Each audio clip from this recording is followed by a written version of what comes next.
So happy to have Rebecca Seitz on the Channel Mom Show. Well, welcome, Rebecca. For having me. Yeah, you're welcome. Okay, so tell us, just to give people a revamp, how it unfolded.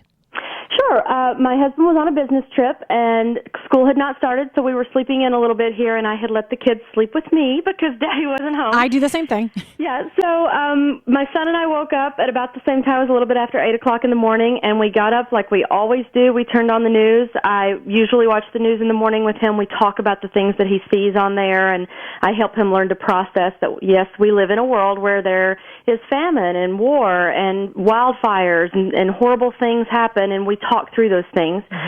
And so I was sitting in the recliner in the living room. He was in the kitchen. You can see our living room from the kitchen. And I looked up on the screen, and at first there was an image of two scantily clad people engaged in sex. And so I had begun reaching for the remote, and it was on and off very quickly, and then came the image of two completely naked people having sex. And the image was to 4 inches below the waist. I mean, it was woman on bottom, clearly what they were doing. Yeah. And I just thought, I turned to look at my son, and his eyes had gone so wide. Of course, he's never seen anything like that.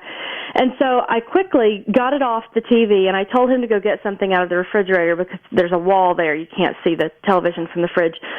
And while he was gone, I rewound because I thought, well, there's just no way. We just saw that. That was not what we think it was, so I'll find out what it really was, and then I can explain to him that he didn't see what he thinks he just saw. Mm-hmm. So I rewound, and no, it was exactly what we thought that it was. It was two completely naked people having sex, and with a voiceover of how they were both betraying their spouses, and wasn't this going to be a great show coming this fall on ABC? And so I snapped a picture, I paused it, and I snapped a picture of it and texted it to my husband, and I said, your son just saw this, so you'll need to have a conversation with him when you get home. I'll talk to him now, but you need to do the man-to-man thing when you get home. Yeah.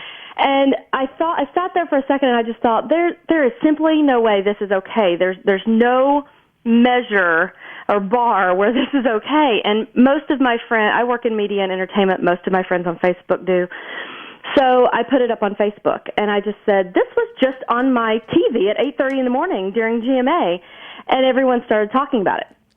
So that's what started the whole thing. And then Facebook quickly notified me that it had been that they had been notified about the picture, and within a few minutes they took it down and said it violated their community standards.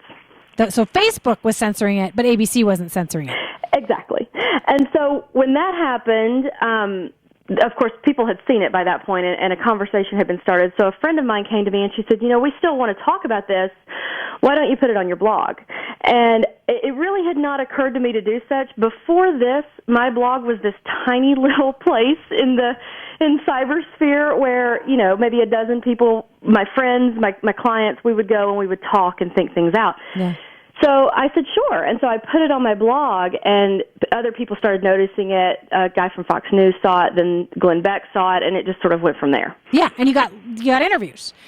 Tell us some of the places you were interviewed. Yes, I did Glenn Beck Radio and TV, CNN, the Huffington Post first wrote a story about it, and then the producer called and said, everybody is talking about this on the site. Can you do Huffington Post Live, which is their TV show? So I did that. Done lots and lots of radio interviews. And the site, at this point, a site that had maybe had, 50 people look at it before, has now had about 120,000. Well, congratulations. Thanks. Not exactly what I wanted traffic for, but okay. Yeah, sure.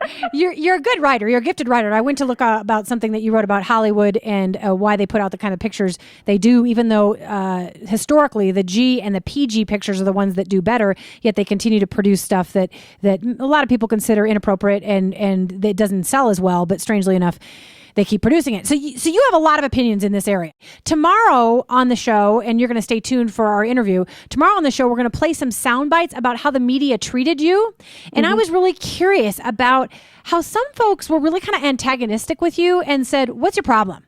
Well, the majority of the commenters on my blog have been very supportive.